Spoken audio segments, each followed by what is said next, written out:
There are people who feel relief when plans get cancelled. Not guilt, relief. From the outside, it looks like they are missing out. Like they are slowly closing a door on the world. They are doing the exact opposite. And there is a study that explains why. We will get to it. Watch one of them on a Friday evening. The message arrives at 6:07. Something came up. Sorry. Next time for sure.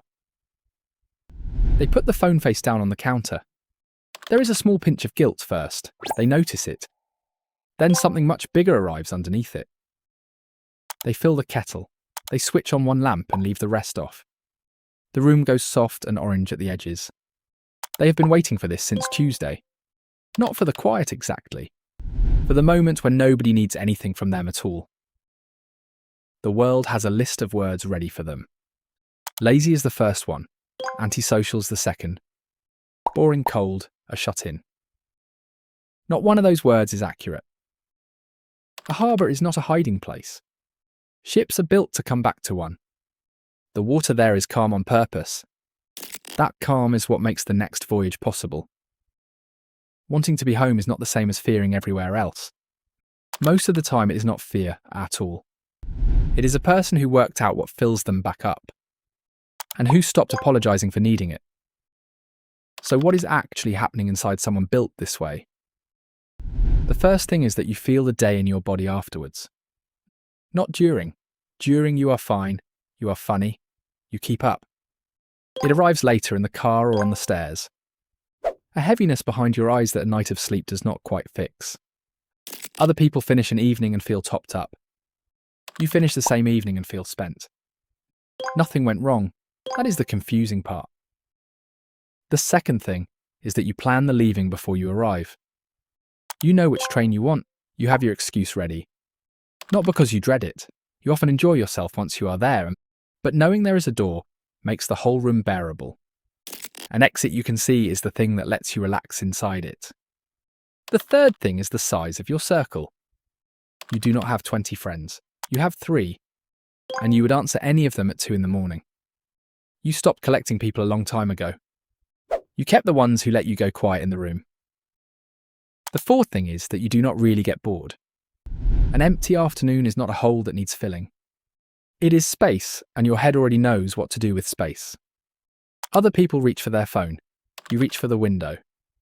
None of these 4 are habits you sat down and chose. They arrived early and they have stayed. Let me stop describing them for a moment. Let me speak from the inside of it instead, because this is familiar ground.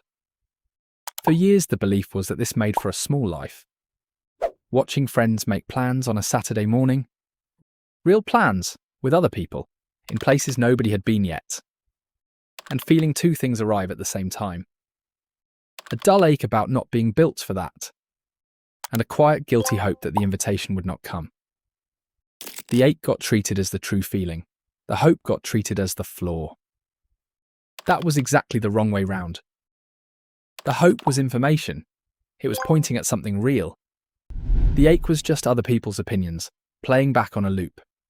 Telling those 2 apart takes most people a very long time. So here is what is actually happening. It is stranger than it sounds. Researchers put people alone in a room for 15 minutes. No phone call, no task, just alone. They measured the strength of people's feelings before and after. The strong feelings dropped. That part is not surprising. Anxiety came down. Irritation came down. Tension came down. But excitement came down too. Enthusiasm came down. Feeling energized came down. Being alone did not make people happier. It made them calmer. Every strong feeling settled at once. The high ones and the low ones together. Researchers named this the deactivation effect. It still happened when people read a book while sitting alone. Now here is the honest part, which most videos leave out. The same lab later followed people through ordinary days. That time the effect did not fully hold up. The drop in strong bad feelings showed clearly only in younger adults. Also, this was measured in how people felt, not in brain scans. So the effect is solid in the room. In real life, it is less certain. None of this stops people saying things to you. You're missing out. That is the most common one.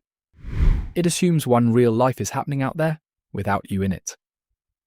But you are not absent. You are somewhere else, doing something. Don't you get bored? That is the second one. It is usually asked kindly. It reveals more about the asker than about you. Boredom needs an empty head. Yours has never been empty. You should get out more. That one is meant as care. And sometimes the person saying it is right. But mostly it treats a preference like a symptom that needs treating. A quiet Friday is not a problem waiting to be solved. Nobody looks at a harbour and calls it a wasted piece of sea. Calm water is not the ocean failing. It is the ocean doing something else. Now there is something more which is important. There is often something underneath all this. It is worth saying plainly. For many people, home became the safe room for a reason.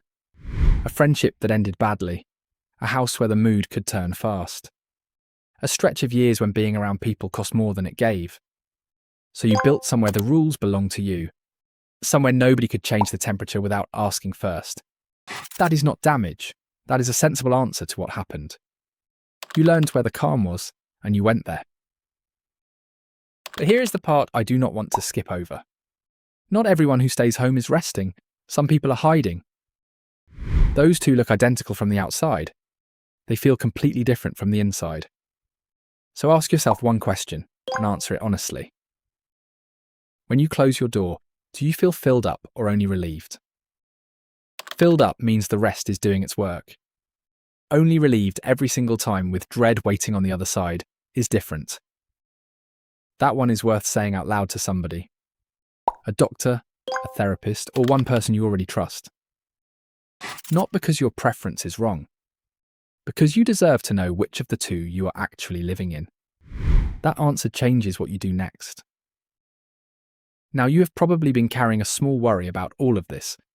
Some version of the question, is this going to be a problem later? Will I look up one day and find I made my life too small? I am not going to promise you that never happens to anybody. But wanting to be home is not the thing that shrinks a life. Living by somebody else's idea of a full week does that.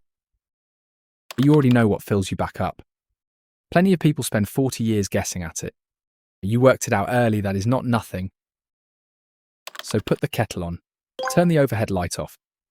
Let the message sit unanswered until the morning. Read the same book you have already read twice. Take the long way through your own evening. You are not falling behind by resting. You are not shrinking by choosing where you spend yourself.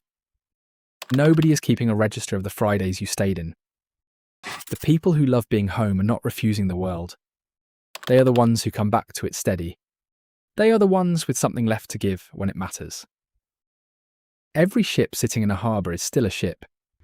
It has not stopped being built for the water. It is simply somewhere the water holds still long enough to mend it. So go and be quiet on purpose tonight. It is one of the few things nobody else can do for you. And when you are ready, the door opens outward too. If any of that sounded like your evening, there are more of these here. Nothing louder than this one. Subscribe if you want the next one to find you.